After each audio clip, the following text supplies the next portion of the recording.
A bonny fine maid of a noble degree, with a hey down down, a down down, Maid Marian called by name, did live in the north, of excellent worth, for she was a gallant dame.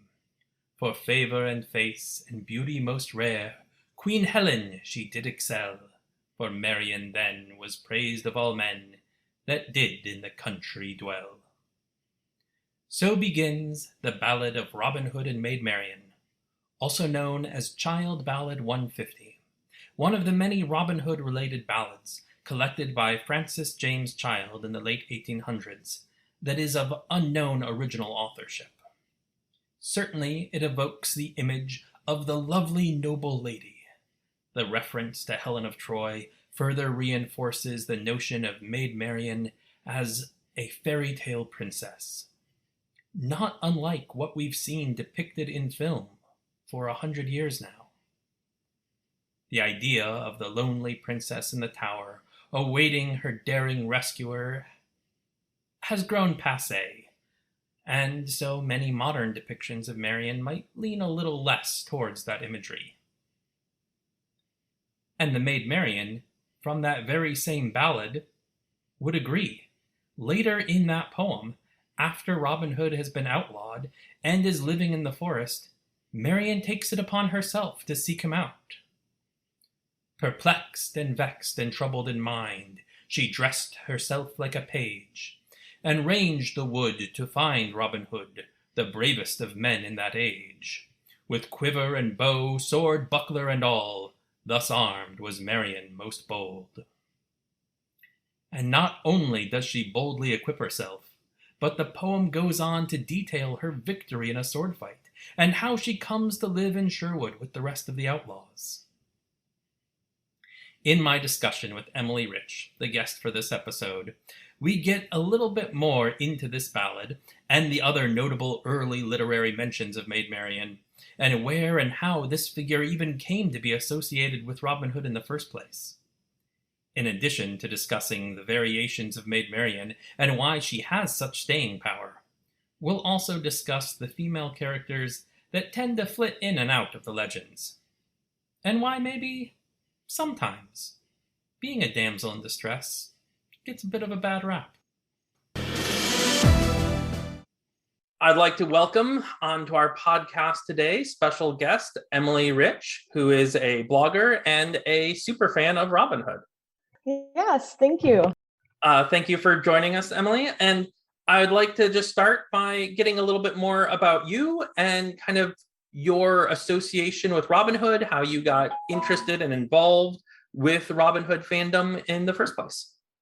What's your origin story? I think my origin story is probably really similar to a lot of people kind of in my age group, and that the first introduction that I had to Robin Hood was the Disney cartoon. So that was when I was around 5 or 6 years old, I think. And kind of as I got older, I just kept reading mostly and then watching movies as well. And it just kind of snowballed into what it is today. And you've actually caught me at a really interesting point because I'm applying for a master's program in history and I want to write about Robin Hood topics in my thesis. So gotten to quite an apex as far as my Robin Hood fandom. Yeah, it is. What are the topics that you're exploring for your thesis? I'm exploring, actually, I think topics we're probably going to talk about today, which is the representation of Maid Marian throughout history and how it relates to women's history. Because Robin Hood lore is always so shaped in its new presentations throughout time by the contemporary society that it's trying to reach. So I think it's really interesting to think about how Marian's representation relates to women throughout history. Yeah, I think that sounds perfect, and you're right. That is exactly the sort of topic we wanted to be discussing for this episode. Now, in particular, the idea of Maid Marian is interesting because she's one of those facets of the Robin Hood story that is intrinsically linked it's almost impossible to imagine a representation of Robin Hood today in which Mhm. Maid Marian does not feature prominently in some way. Even Yeah. our more modern films that have really diverged very wildly from a lot of the earlier legends, Maid Marian is still front and center. But to the best of our understanding, Maid Marian was not around in any of the Robin Hood stories being told for possibly hundreds of years. Yeah, that is really interesting. Something that I think is really cool about her origins, though, is that even in the earliest ballads that we have in Guest of Robin Hood, we see that Robin has this devotion to the Virgin Mary, Mm-hmm. which some people think is part of how she got her name, which I think is really cool. So even at the very beginning of what we know of Robin Hood, there is this female character with a version of Marian.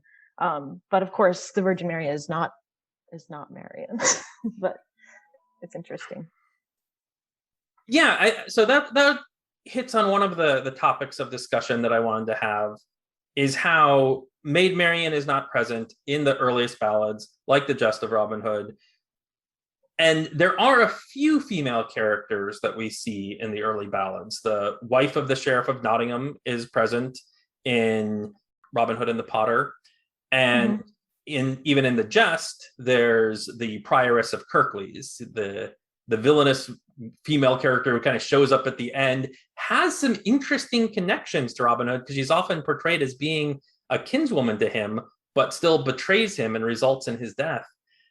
And then you also mentioned the Virgin Mary, who is, not a tangible character walking around, but she has such a palpable presence in those earlier Yeah. ballads that she practically is a character.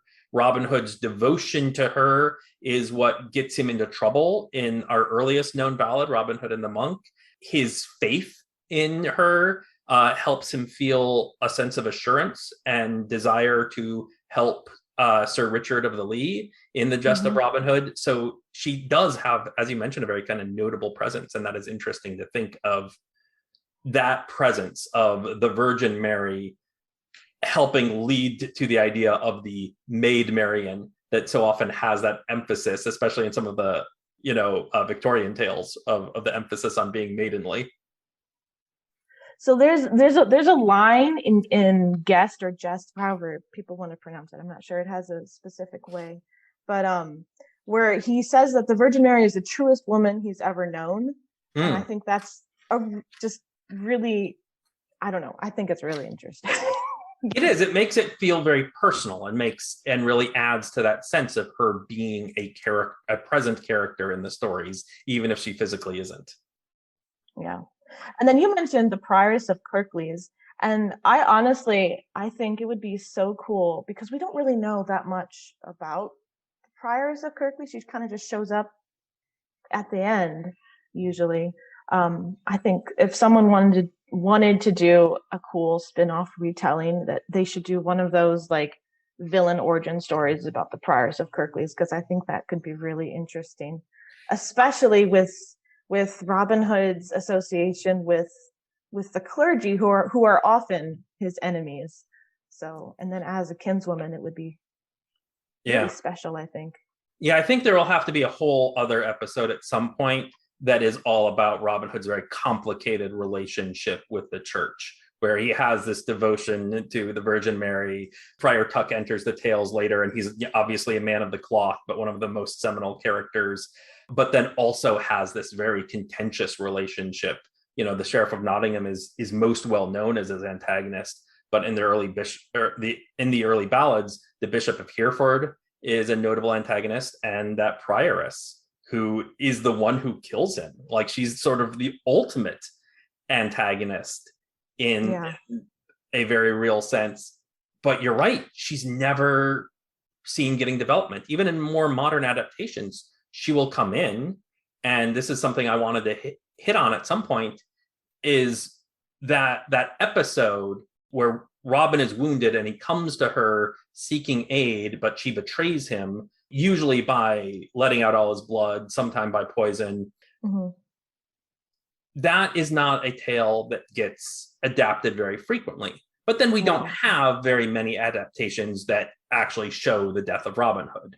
And I think it's interesting, and this is one of the things I wanted to get to about the role of Maid Marian in terms of how she becomes the sort of female character for all the Robin Hood stories, is in the movie Robin and Marian Yeah. with Sean Connery and Audrey Hepburn. That's the only mass media example I can think of that shows the scene of Robin Hood's death in that familiar way that the ballads included.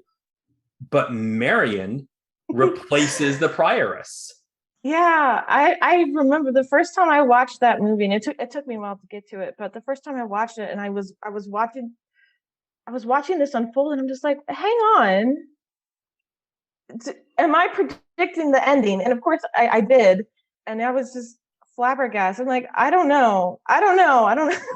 That's not one of my particular favorite Robin Hood movies, I gotta say, but they did do something really interesting with it, and I give them kudos for that. But my goodness, they really made a choice there.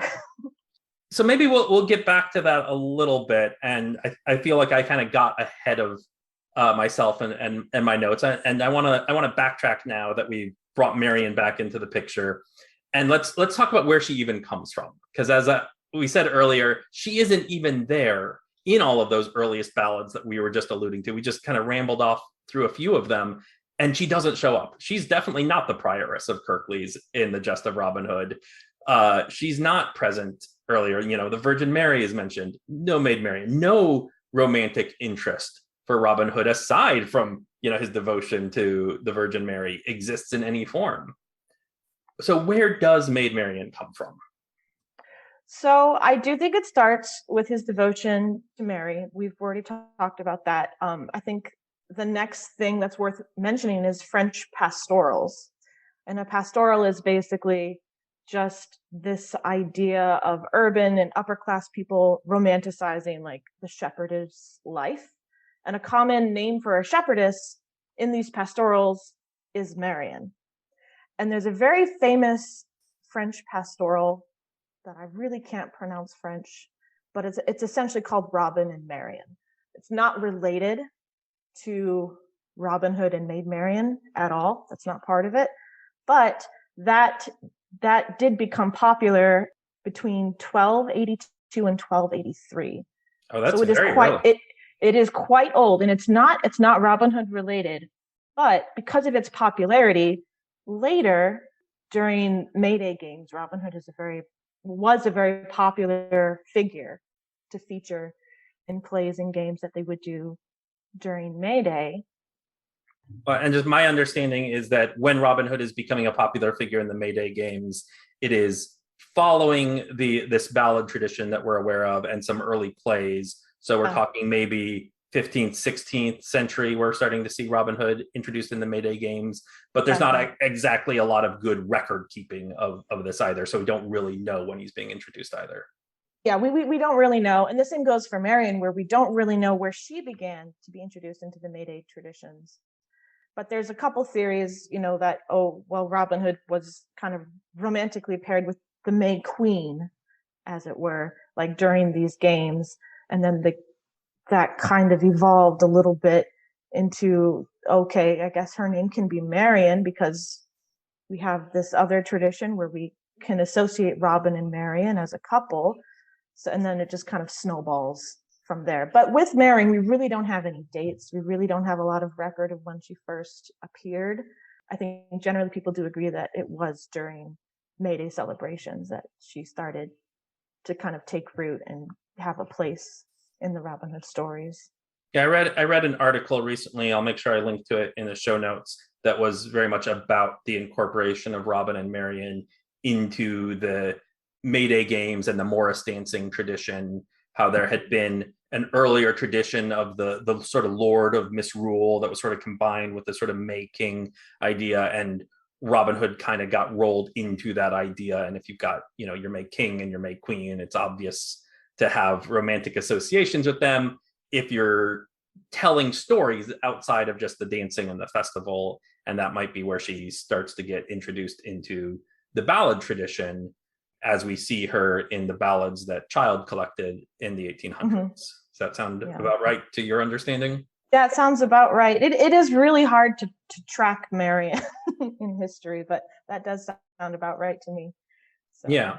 So who is the Marian that we're seeing when we do finally see her appear in stories with Robin Hood? And we're talking at this point, we're getting into the 18th, 19th century where, like, yes, these are stories that feature Robin Hood and a character named Marian. Yeah. I think that one of the earliest Marians that is definitely the Maid Marian that we know today is in Child Ballad 150, which I think I love to tell people about this because it really eliminates the idea of a damsel in distress.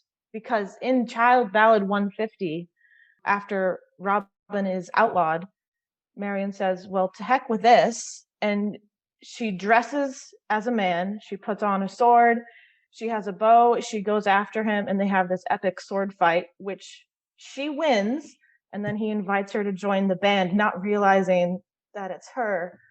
And I think that's really great because the idea of Robin finding a stranger, they fight, he loses.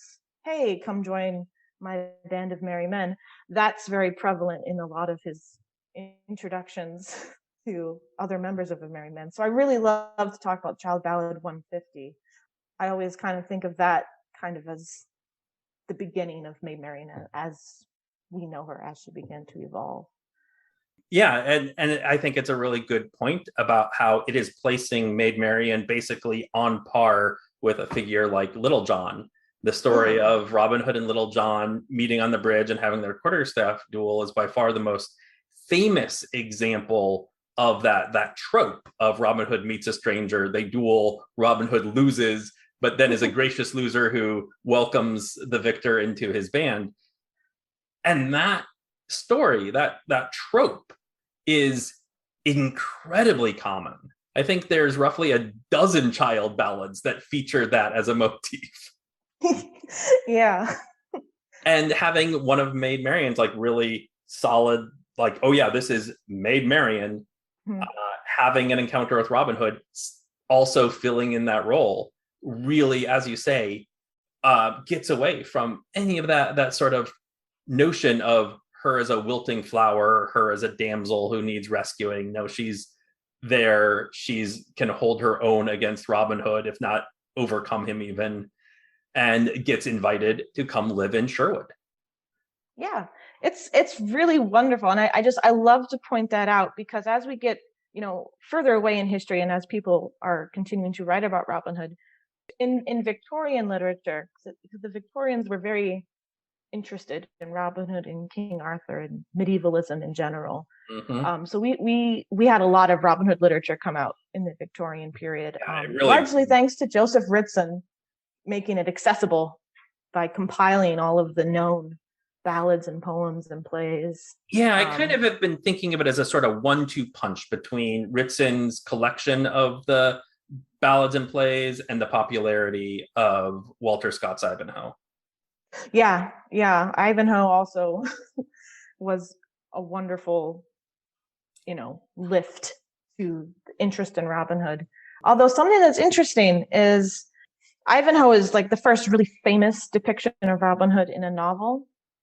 But the novel immediately preceding that, Maid Marian by Thomas Love Peacock, is really kind of the first novel that is about Robin Hood stories. Yeah. In a focused way. Yeah. And the title character is Marian, and I really love that. And I think there's like Robin Hood, A Tale of Olden Time predates Maid Marian. I think it was kind of lost for a while. So unfortunately, I guess I can't give Peacock full kudos for making Marian the first title character of a Robin Hood novel, but certainly an early one. Really cool. Nothing else. A very early one and an influential one. And it's a work that you can find easily online. You can get lots of copies of it, easy to get in print or digital. And it's a great read. It's it's very short. It's a novella, but it's an incredible story. And Maid Marian does feature prominently. I think worth noting that she's named Matilda for the first part of the story, just because this is a question that might come up. And I think that the name Matilda first was used by Anthony Munday in his plays during the Elizabethan era. Does that sound right? Yes. Yes, it was. That's where based on a historical woman.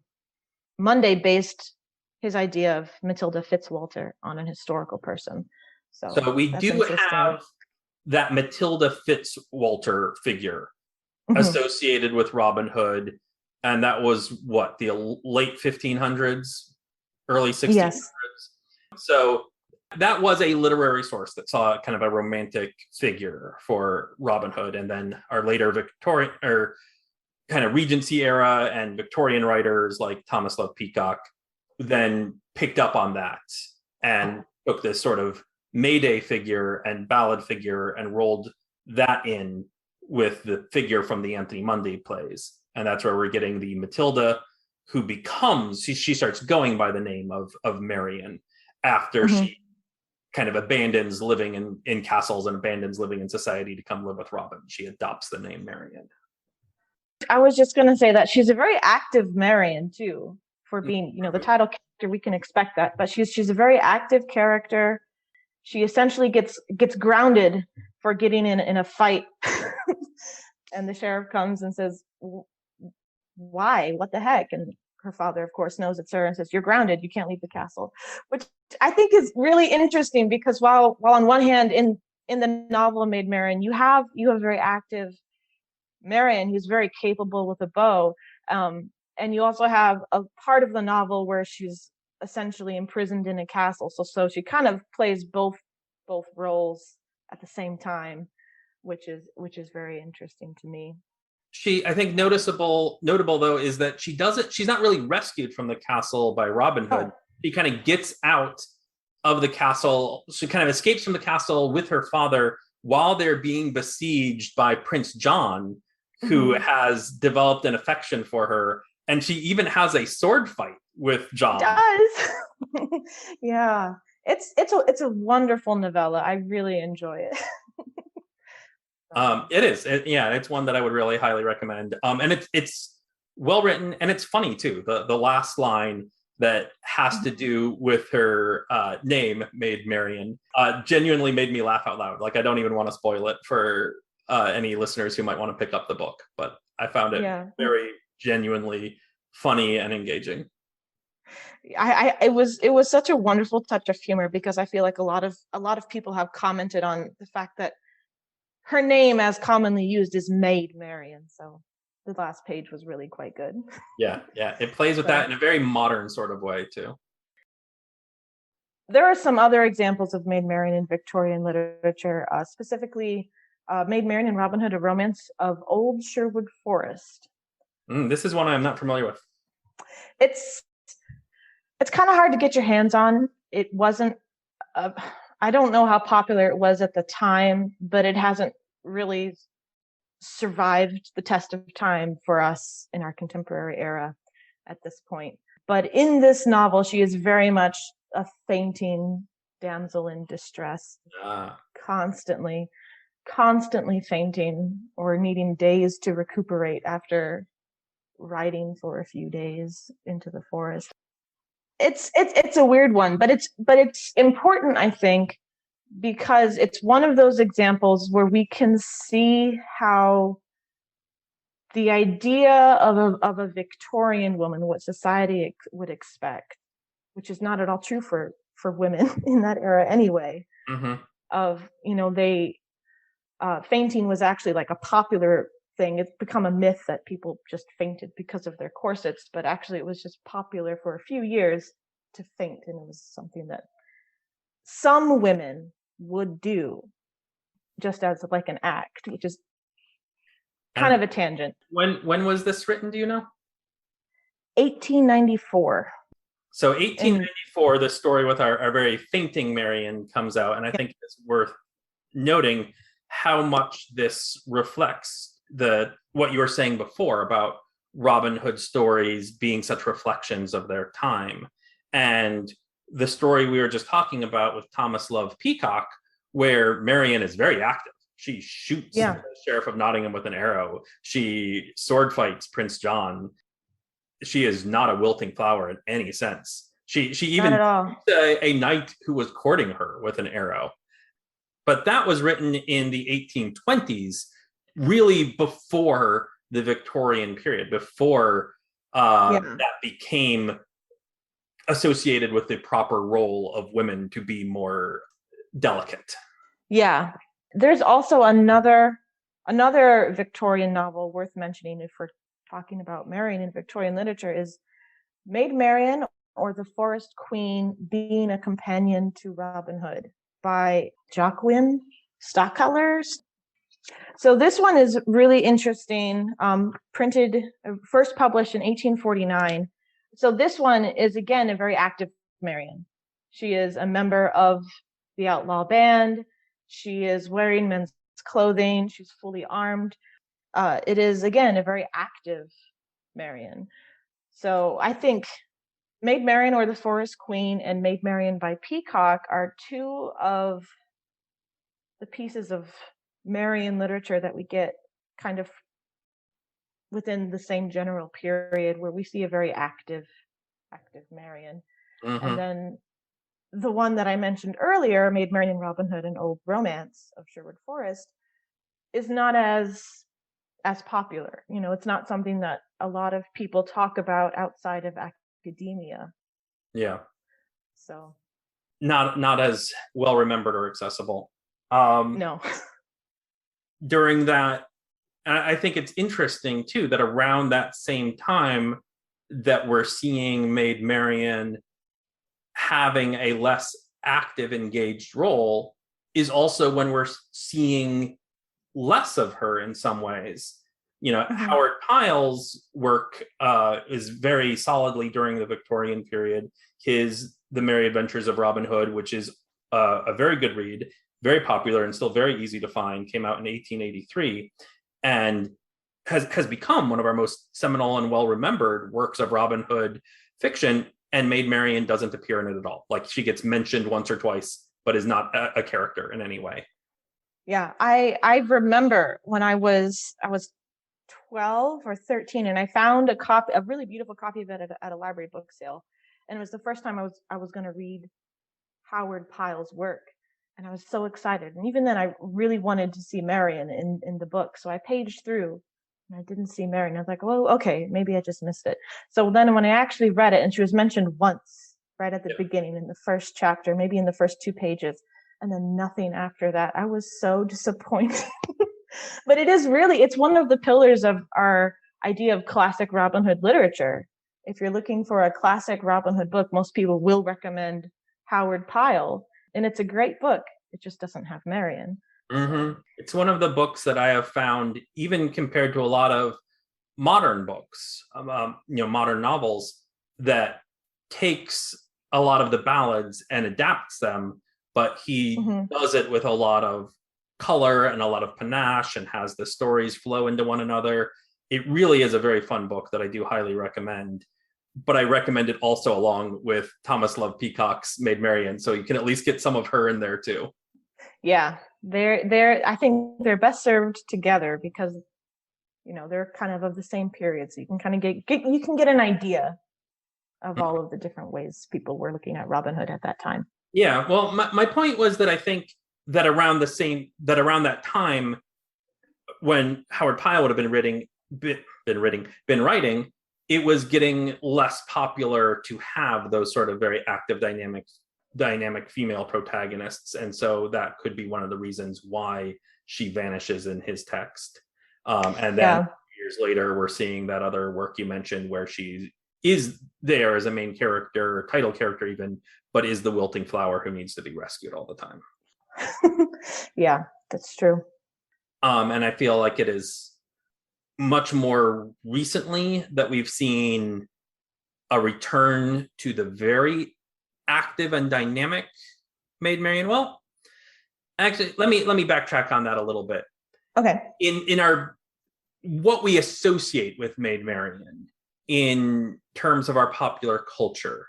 It's only been very recently we've been seeing the very dynamic Marian again, even though she was present for a little while in the 1950s.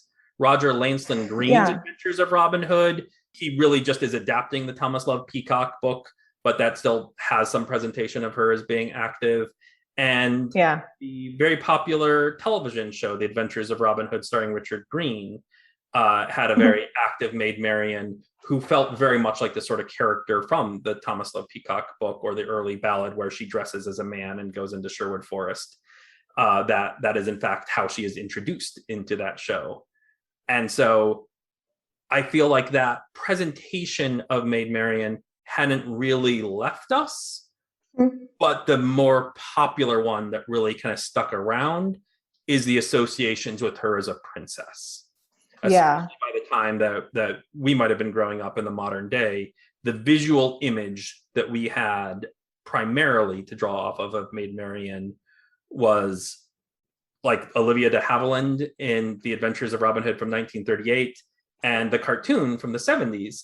And the fox in that cartoon, a literal, anthropomorphized fox, but she is dressed as a princess. She is very much like this is the image of a princess. I think in that movie she's also like the niece of King Richard, so she's very much like this royal figure, and she doesn't have many scenes in that cartoon where she is doing very much. She plays badminton. She pines in her room, and then there's the archery tournament where she's literally like calling for help, and he comes down and like sweeps down on a rope and rescues her. And it's a very much a damsel in distress kind of Marian. And I don't feel like I have a huge problem with Marian being presented as a damsel in distress. I'd like for her to have a more of a faceted role than just that, but at least for me, I don't mind if she needs to be rescued, because that's true of a lot of the characters in the Robin Hood stories. Little John and Will Stutely all have like very exciting old stories where they need to be rescued. That was a point I saw on your blog that I thought was really interesting that I hadn't given a lot of consideration before. I think there is a very, very modern concept of like, okay, well, we're not going to do the damsel in distress. We're going to have, a badass woman be our Maid Marian. And we saw that in the most recent films. But it's not inherently a bad thing for a character to need to be rescued. It's become a bit of a cliche. And I think that's why people have been trying to get away from it. But if you look at something like the 1938 film, yes, Maid Marian is rescued from her imprisonment at the end of the film. But she also was instrumental in rescuing Robin Hood earlier in the film. And nobody refers to him as, a man in distress. He needed to be rescued as much as she did, if not more so. He was about to be hanged. But you're right. Nobody refers to the men in distress, but it's absolutely a normal part of these stories, a genre convention that people get into trouble and need to be rescued. And if Maid Marian is somebody who needs to be rescued, that we should think of it as putting her more on the same footing as the other active characters who get into trouble. Especially in a story like Robin Hood, where your main cast of heroes, they're outlaws. People, they have prices on their head. People want to kill them. There's all kinds of situations where they're going to be in peril. It's kind of like this dangerous lifestyle. I mean, it's very romanticized and fun, but it's still a dangerous lifestyle that they're living, and they are going to be in danger, and they need to rely on their friends and companions to rescue them. So I just don't find it awful if Marian needs to be rescued. I suppose it depends a lot on how it's presented. He has very little agency in this story other than that. It depends on a little bit why she needs to get rescued. And I think an interesting point to this is something I mentioned to you before recording in some of our communications, the Star Trek The Next Generation episode Cupid, which came from season 4 in 1991, where Q is trying to play matchmaker, trying to be a bit of a wingman for Patrick Stewart, who has reunited with the minor character of Vosh. For those of you who are not huge Star Trek The Next Generation fans, there's this sort of rogue archaeologist, really more of a Tomb Raider figure that appears in a few episodes of Star Trek, and she and Picard have a romance, and they're not really being able to reconnect in an especially romantic way during this episode. And Q feels like he owes Patrick Stewart, he owes Captain Picard from something that happened previously. So he tries to match them up, and he does this by creating a reality in which Captain Picard is Robin Hood, his bridge crew are the Merry Men, and Vosh is Maid Marian. And in what I thought was kind of the most interesting scene, as the Star Trek crew are trying to figure out what's going on, as they're standing around in Sherwood Forest wearing these Robin Hood costumes, as the Sheriff of Nottingham, Q rides up and says what's going on, gives them the exposition, and asks, what is Robin Hood most known for? And immediately Geordi says, robbing from the rich and giving to the poor. And Q says, well, no, besides that. And Data answers, rescuing Maid Marian from Nottingham Castle, which was wildly specific. Yeah. But I felt very hard to argue with in some ways, because the Kevin Costner Prince of Thieves movie hit theaters just a couple months after that episode, which includes a climax where Robin Hood rescues Maid Marian from Nottingham Castle. It is really interesting. And I think one of the things about the Prince of Thieves movie that makes her rescue even more strange to me is that when we're introduced to her, she's wearing armor and she's armed, and they kind of have a fight. And she is an active character. And then by the end of the movie, she's kind of not. She is weirdly passive during that whole climax. Yeah, and I was just I'm very surprised by that. Right.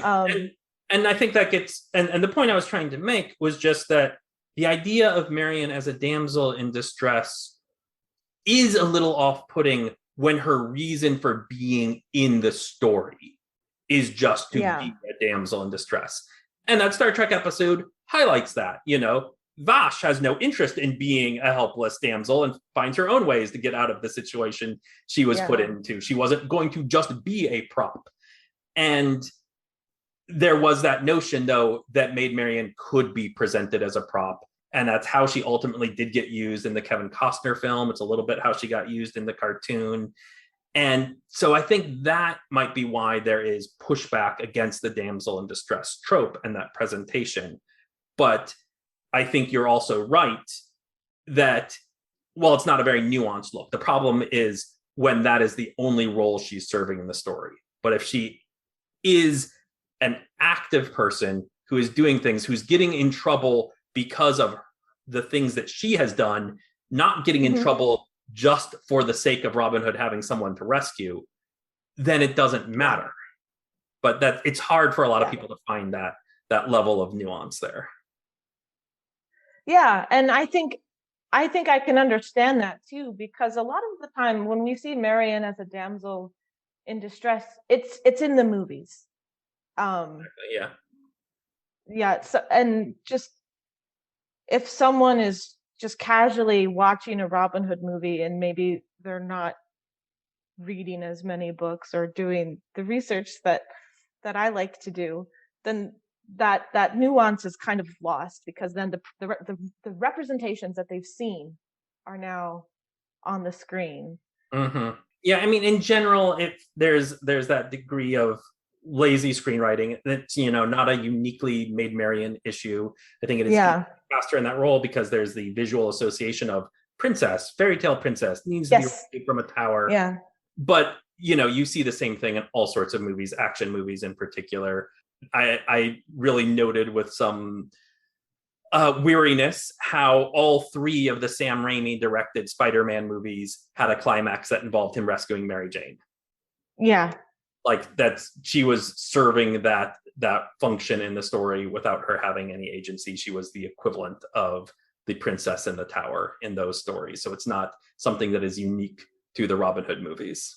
But you're right. Yeah. It feels a little bit especially heartbreaking to see it in the Robin Hood stories, because that is not how Maid Marian emerged as a character, to see her kind of get reduced to that role for film's sake, and can feel like a letdown. Although interesting, I don't know if you've heard of this, there is a project in the works, and I cannot remember the actress's name. I know she's most famous for playing Harley Quinn. She is, I think, producing and starring in a movie called Marian, and the plot of this movie, and I've been waiting for a Maid Marian movie for a long time. Is this Margot Robbie, who's been the recent actress? Yeah. Yes, thank you. I was blanking on her name. But I think the plot of it is that Robin Hood is dead, and so Marian is Robin Hood, which I've seen the novel Sherwood by Megan Spooner does the same thing. I wasn't a big fan of that novel, to be honest. But I'm really excited to see what they do, if it actually comes to be an actual movie, because it's still mostly just rumors at this point. But I'm interested in following how this might work out. It's a premise that pops up every now and then. The idea where Robin Hood either is dead, doesn't exist, or is ineffectual, and the real hero is Maid Marian. It hasn't made its way into a lot of big screen television. I know that was sort of the premise for the sort of more comedic, silly Maid Marian and Her Merry Men British television show. For Marian, in the 2006 BBC show, she is the Night Watchman, which is essentially a Robin Hood-like figure, where she gives food and medicine to people in need. So it's been done. It's something that people are starting to want to explore a little more, as to have like Marian as the Robin Hood figure. So I'm interested to see if that movie happens or not. There certainly does seem to be that push to sort of return Marian into that more active role again, get her out of those towers and the princess dresses. Yeah. And I don't mind the princess dresses. As we talked about a little bit before, in some of those earlier films, like the one with Olivia de Havilland in 1938 and the 1920s with Douglas Fairbanks, the actress there, these are very classically princesses, but they're still engaging characters who have narrative arcs, who make decisions of their own recognizance. The Maid Marian in the Douglas Fairbanks film fakes her own death. She reports as a spy. Yeah. She does a lot of things, even though she doesn't ever fill that role of being Robin Hood or a member of the Merry Men. So you can still have the character that is a princess and interesting and active. And I feel right now we're in a place where we're having a hard time recognizing that level of nuance. We're getting away from the Marian that needs to be rescued, but we have a hard time putting in our brains the idea that somebody can be that active protagonist who isn't also somehow a badass warrior. Yeah, and that's something I'd really like to see more of, to be honest. Even though, some of our earliest examples of Marian, she's dressed as a man, I'm really interested to see how we can still have a very feminine character representing actual medieval women's history, because they were doing really cool things. There's so much that medieval women were doing that put them in positions of power, and she could still be a very active character and use the resources that she has as a woman without having to essentially become one of the boys, which I don't know. It's kind of one of those problems that we sometimes see in period dramas and historical fiction today, where it's, she's not like other girls. She's one of the boys. And that doesn't have to be the case to make her an interesting and active character. So yeah. That is one of the interesting things about Maid Marian and her potential is that she has been adapted and presented so many different ways that she does have the potential to still feel real as a character that is reasonable to have in a Robin Hood story where she serves a variety of roles. And it can be in that this is a powerful woman who is still very feminine, or it can be the one who goes off and wears men's clothing, wears trousers, and outshoots the boys in Sherwood Forest. And that, that's as true to the roots as anything, and a very valid take. And so not one that I mind seeing by any stretch, but it is also good to see that there have been examples of a more princessly, more proper ladyly Maid Marian, who also can be not just the cliche character who needs to be rescued. Yeah. One of the things that I liked about the 2010 Russell Crowe Robin Hood movie, the Marian in that movie, she was the Lady of Locksley, and she could shoot, she could fight, but she also really played the role of being like in charge of this village. She has a job to do, and I enjoyed seeing her as like a woman at work, which a lot of medieval women were at work. And so that was really nice to see that even though she's a noblewoman, she also has stuff to do. Not all noble women just spending all their time in towers weaving at looms. Yeah. Which is another thing that medieval women did, and it was definitely it was art. They were working and doing things. But when people, think about, medieval women, they sit around and embroider, like, well, yeah, they also embroider. That's a skill and a task, but they do other things too. That's not their only task. You can widen the range of your vision, and you can see some other things that were going on. They did a lot of running of households, a lot of managing and staff, a lot of things that would be valued today as kind of management leadership sort of roles. Yeah. One of the reasons, and I think this is actually when I stopped reading that book by Megan Spooner Sherwood. One of the reasons I put it down is because there was a line in that book where her father, who was Lord of, I'm not sure which village, but Lord of a manor somewhere, and he was doing kind of the accounts for the manor. And she said, "Oh, let me help." And he said, "Oh no, that's not a womanly task. You can't do this." And I'm just, wait, no, women were expected to understand how to manage the manor's accounts, because if the lord of the manor is gone, the lady is in charge. She needs to know this is part of her job as a medieval woman. This is a perfectly womanly function for her to fulfill. So just one of those things that always kind of bugs me the wrong way. I think that's a really interesting thing, that there can be so many very good and very valid takes on the Maid Marian character.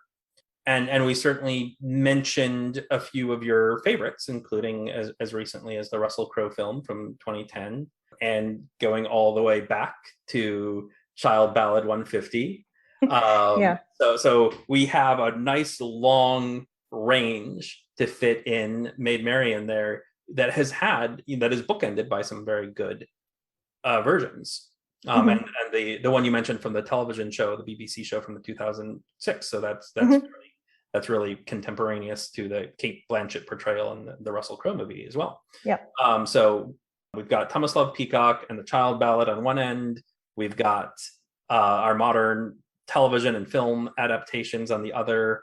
Are there any other presentations of Maid Marian that from books or shows or whatever that you have really liked, that have spoken to you, that you would recommend people seek out?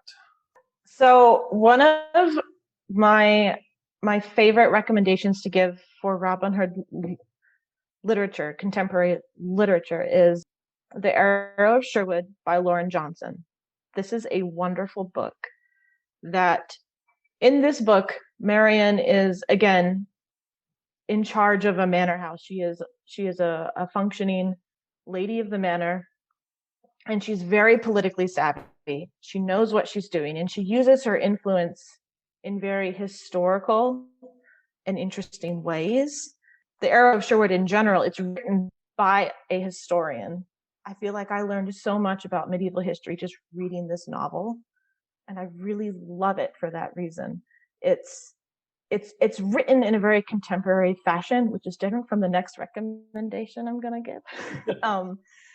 So it's very detailed, and at points it's pretty slow because it's very political, but it's such a good book, and I really hope that more people read it, because I don't see many people talking about it. So that's one of my favorites. And then the other favorite I'm going to mention is The Scarlet Forest by A.E. Chandler. And this is one of those, I forget when it was published, 2018, 2017, I can't Around remember. that, it's pretty recent. Yeah. It's very recent, but it's one of those books, it feels like a classic Robin Hood novel, in that it takes all of these stories from ballads, from plays, from all of these different stories that we've heard of Robin Hood throughout the centuries, and it kind of meshes them together in a seamless story, but it's very episodic, just like we're kind of used to seeing classic Robin Hood stories presented. It's very much like, this chapter is this episode about rescuing Will Stutely. This chapter is, something different. And so that's, I think, a really great recommendation. And in The Scarlet Forest, Marian is again in the forest. She's part of the outlaw band, and she's very active. She has a big role to play. And interesting, it actually took a while for me to get used to this. She has an outlaw alias. She's Anne of the Woods. So that's different. But I like it, because if she's going from being Lady Marian and she's going to become a female outlaw, why not have an alias? Everyone else does. So I thought that was interesting. That made it a very interesting book to read, right beside the Thomas Love Peacock book, because that also has Marian having an alias when she goes to live in the woods. Only in that case, in the Thomas Love Peacock, the alias she chooses is Marian, where in the Scarlet Forest, the name she drops is Marian. I don't really have any insight into why that would be, but I think it was a little bit funny and interesting. And I read those two books about back to back, so it was just funny to run into that. I want to get back to sort of the other primary topic I wanted to talk about, and something that we started discussing earlier. We talked a lot about Maid Marian and the sort of different roles that she has fulfilled in Robin Hood stories. I want to talk a little bit about kind of how and why she seems to be our only female character that we strongly associate with these stories, and who some of the kind of why that might be, and also who are some of the other characters that do come up in our various adaptations and tellings. Sure. So I think one of the reasons that Marian is the only woman that we see in the main cast is because she's really the only woman that has had a very primary role, other than the Prioress of Kirklees. But the Prioress is kind of a downer, so we don't always want to include Robin Hood dying at the end, because that's not fun. But basically, that's just not fun. So we tend to kind of leave out the Prioress most of the time. So we have Marian, and she's the romantic interest. And romance is a wonderful trope in any adventure story, and Robin Hood is an adventure story. So we like having that female romantic interest, because it kind of just adds to the general feeling of the story. So that's probably one of the reasons she's persisted as the only female character, because she really is the only primary female character.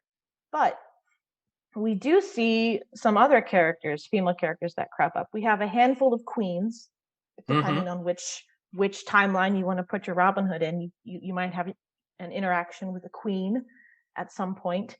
But much like the kings in the different Robin Hood timelines, they don't have a lot to do with outlaws living in the forest. So there's not going to be a lot of interaction that you get with a queen, although she might have a small role to play. So who are some of the queens that you've seen notably used in Robin Hood stories? And mostly Queen Eleanor. So Queen Eleanor of Aquitaine.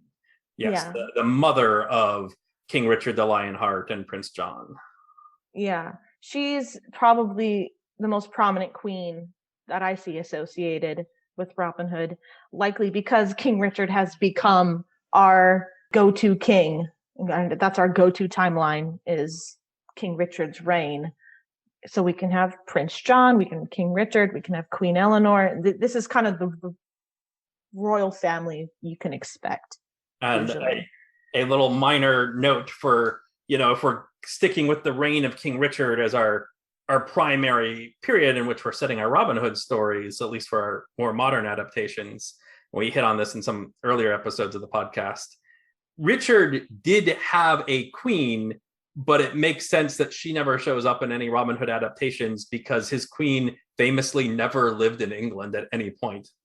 Yeah, so we can't expect to see her at all.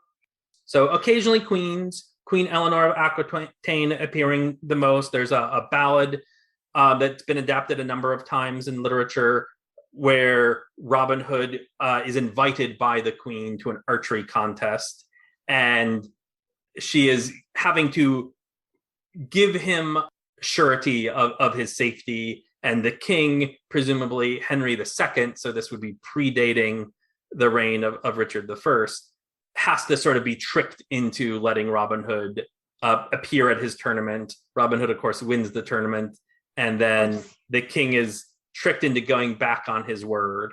But the queen is always portrayed as being on Robin Hood's side, as liking him, as wanting to help him out, and in some ways sort of thumb her nose a little bit at her husband, which, given the nature of their relationship in actual history, where he had her locked up for, I think, a couple of decades, it felt very, very appropriate and real. I like that ballad for that reason, in that, Eleanor of Aquitaine would find ways to thumb her nose at her husband, Henry II. And if Robin Hood is a method of her to do that, of doing that, embarrassing him by having this outlaw outshoot his archers at a competition, then that kind of works for me. I like that one. Yeah, I always love seeing that ballad adapted. I think it's such a wonderful story. So what other female characters do you see popping up?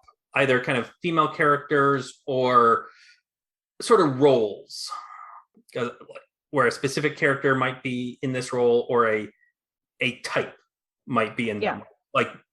So the go-to example would be Marian's handmaiden. There is not a specific character who we know of as being Marian's handmaiden, but that is a role that can be fulfilled by a number of different characters. We definitely we see Marian's lady's maid pop up just about any time that she is portrayed as a noblewoman. She has a lady's maid, and oftentimes she might be the only other named female character. Even though she's not necessarily a Robin Hood character, she has that role to fulfill. And I've noticed she tends to be kind of feisty. she always tends to be kind of this feisty lady's maid with snarky comments. I think that is often the case. That's true. Yeah, and I always enjoy seeing Marian's maid pop up. She's always a little different, but she's also always pretty much the same. She's not a traditional Robin Hood character. It's just kind of, if you're going to have Marian the noblewoman, well, Marian the noblewoman needs to have conversations with someone when she's not with Robin Hood. She needs to have someone to kind of play off of. So it also has this storytelling element where you can't just have this lone figure, maybe separate from the rest of the cast of characters. She has to have somebody. Well, here's the maid, and I enjoy the maid. I always like her. I think Bess in the 1938 film is a really great example of Marian's lady's maid, because again, there she is, feisty and snarky, and she also has kind of her own storyline, which is nice to see. Yeah, I think she's one of the few examples where that's the case, where not only is she being there as a sounding board for Marian to talk to and helping promote the notion of Maid Marian as being a noble woman just by virtue of existing, but she is a character who has her own drives and interests. She carries on her own romance in that story, and you get very much the notion that she has been doing things off screen that are part of her own life, that aren't part of Marian's life. And I think that is the only time I have seen that in an adaptation. Yeah, I think aside from a few books, I think that's probably true. And I can't think of the books off the top of my head, but yeah, The Maid. Yeah, I think that the closest I can think of from a book is from the Prince of Thieves novel by Alexandre Dumas, which I wanted to bring up at one point, because more than any other adaptation, including modern ones by modern feminist authors, that has not, I wouldn't call it a feminist novel by any stretch, but it has a lot of named female characters. Because with Maud, the lady's maid in Prince of Thieves, the book, she isn't Marian's lady's maid, which I thought was kind of interesting. She's Christabel's lady's maid, which is a character we can talk about in a little bit. And she is feisty. Yeah, she's smart and she's spicy lady's maid. Yeah, but you're right. There are a lot of named female characters. Marian in this book is a little bit of a damsel in distress, but again, I don't necessarily mind it too much. Maud can take control of a situation very handily. So she was really great fun on the page, especially in like the first third or half of the book. Yeah. She was really, really great fun. And then of course there's Margaret, Robin's foster mother. Yeah. She was a really good character too. Yeah, I really liked that. She I don't know, maybe it's just because I hardly get to see so many female characters on the page of a Robin Hood book, but I was just like, this is really nice. So yeah, it was a really great example. And Will Gamwell, he had some sisters and a mother. They didn't get too much speaking lines, but they were still named. They were still named female characters. His sisters, Wilfred and Barbara, get a few more lines in the second book. Oh, good. Okay, good. I'll look forward to that. It is very, very romance driven. I have never seen a Robin Hood adaptation where romance is so much at the fore of what's going on with the characters. And that is like the driving motivation factor of all of these various couples getting together. And it felt in many ways like a Shakespearean pastoral comedy. All of these characters moving in and out of the woods, interacting with one another, mistaking identities sometimes, and then kind of having this get together at the end where they end up sort of marrying after they go through a number of trials and difficulties. And it's also very over the top, at least in this first book. I haven't read the second one yet, but all of the romance plot lines were very all or nothing, which I think it fits the nature of the book. It wasn't very believable, but it fits the nature of the book, and I enjoyed it anyway. Yeah. So I mentioned Christabel in this book, and she is another one of the alternatively named female characters in Robin Hood lore, which is Alan a Dale or Will Scarlet's bride or fiance. So Christabel is one name for her, and then she is also called Ellen or May Ellen. I've seen Alice and Elaine attributed to her also. Yeah. I think it's interesting that she gets so many names. It is. I think it's because in the original ballad, she didn't have a name, so she was just the bride. And then Howard Pyle, I think, was the first person to give her a name, and he named her Ellen. But there's this liberty, since she wasn't previously named, to kind of do what you want. So you can kind of make it what you like, which I think maybe people don't like Ellen as a name, because then it's Alan and Ellen, and it's just kind of funny sounding. He's a bit like the Sheriff of Nottingham in that way. He has no name in the early ballads, and so anybody who's adapting it can give him whatever name they want, really. And some people use historical figures from various time periods. Some people don't. They make up something brand new. And a lot of the times they don't give him a name at all. Yeah. Something interesting. I haven't read these books, but while I was doing the research I wanted to do for this podcast, I saw that in Angus Donald's Outlaw series, there's a character called Marian who fills the role of this bride character. And that's really interesting because Marian is also clearly Marian. I mean, I guess I haven't read the book, so I'm not sure on that. But it seems like Marian and the bride were kind of meshed together for this series by Angus Donald, which again, I haven't read yet, so I could be totally wrong about that.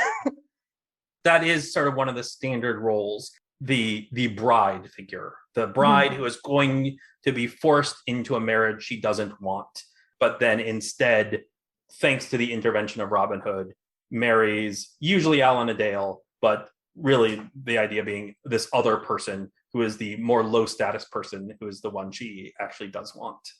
Yeah.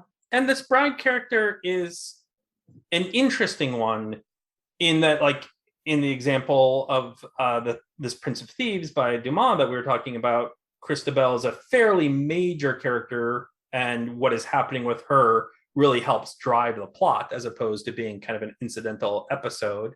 And I think she's also interesting in the Howard Pyle version, where she is never a very active character with a lot of voice and agency, but she remains around, and it is established how her and her husband, Alan and Dale, continue to serve and be good friends and close to Robin Hood, even after his outlaw days are done. Yeah. I always enjoy seeing what happens with, I usually refer to her as Ellen. What happens with Ellen, like, after she's married? Like, where do they go? Because typically this story, it's kind of light and fluffy and romantic, so you can kind of put it like anywhere in the story, but usually it's somewhere in the middle. So where does she go after that in relation to the rest of the characters? So that's always interesting to me. In the Sarah Hawking Sterling's book from the early 1900s, she goes and lives in Sherwood, and Marian has been living in Sherwood at that time, and it's very much established, like, these are the two gal pals who live in Sherwood along with all of the boys. Always love that. I always want to see them be friends, because they're kind of in similar situations. They're in the same, like, social sphere, and I feel like it's kind of uncommon to actually see them interact on page or on screen. But I love seeing them as friends. So any other female characters that you see recurring through Robin Hood legends, or who you think are due kind of more development? I mean, that's really the list for me. You have the prioress, you have the bride, you have the maid, you have whichever queen might show up, and Marian. And those are about, I mean, that's about it. If Marian is a noblewoman, then she has a handmaid. Yep, and that's about what you can expect. And we don't really see the bride on film, just because a movie is, so condensed. You don't really have enough time to include this other female character. So. Yeah, she's, like I said, what's going on with her is really driving the plot of that Pierce Egan / Alexandre Dumas book. So she is in the 48 adaptation, but that's a very hard to find, not well remembered film. Yeah. If you say, oh, the Prince of Thieves movie, nobody is going to be thinking about the one starring, I think, of John Hall from 1948. That's not in people's minds. But you're right. I think that's one of the few examples that isn't a television show where it can, by nature of being a television show, be episodic. One of the few examples where she appears on the screen. Similar with the Queen. The Queen figure does not appear a lot in film either. No. But in TV shows, we tend to see her at one point or another. There was a very feisty Queen Eleanor in the 2006 Robin Hood show. Yeah. She shows up a couple of times in the 1950s television series. Mm-hmm. Thank you so much for spending some time with me. Before you go, is there anything you would like to promote? Would you like to put out your Tumblr or anything else for people to find? I think my Tumblr is fine on. I don't really use Tumblr too much except to post essays sometimes. But I do have a Robin Hood Instagram profile where I just post Robin Hood things that I might be up to, which let me make sure I get the name of it right. Outlaws of Sherwood, one word. So people can follow me there, and that's probably the best place to hear about what I might be interested in or hear my thoughts about Robin Hood is through that page. All right. On Instagram. Outlaws of Sherwood on Instagram. Yep. All right. And we talked a lot about various adaptations throughout our discussion as the nature of our topic lent itself towards. If you had to pick a single favorite, what would it be? That's so hard. What would be your desert island Robin Hood to take with you? Probably the 1938 film. I think that would probably be it. But if I could take a book too, I would take The Scarlet Forest. All right. Good recommendations there. All right. Well, thank you for having me. I had a lot of fun talking about this. Yeah, it was really fun. Enjoy the rest of your Sunday. You too. My thanks again to Emily Rich for joining me in the Greenwood. During our discussion, there were many adaptations starring Robin Hood and Maid Marian from the last 200 years that were mentioned. If you're interested in learning more, I will include some links in the show description. You can also reach out via email at intogreenwood@gmail.com. And we're on Instagram, Facebook, and especially Twitter, all with the handle @IntoGreenwood. Into the Greenwood is currently commercial free, and we'd like to keep it that way. To do that, though, we are reliant on listener support. You can help out by chipping in as little as $1 an episode at patreon.com/IntoGreenwood. If you'd rather not give a recurring donation, you can also find us at ko-fi.com/IntoGreenwood. That's ko-fi.com/IntoGreenwood. Every little bit helps. And because we, like our bold outlaw hero, we want to be putting some good into the world. So 10% of all funds we collect will go to our selected charity, Trees, Water, and People. And whether you are boldly armed like Maid Marian or not, you're always welcome to join us in the Greenwood.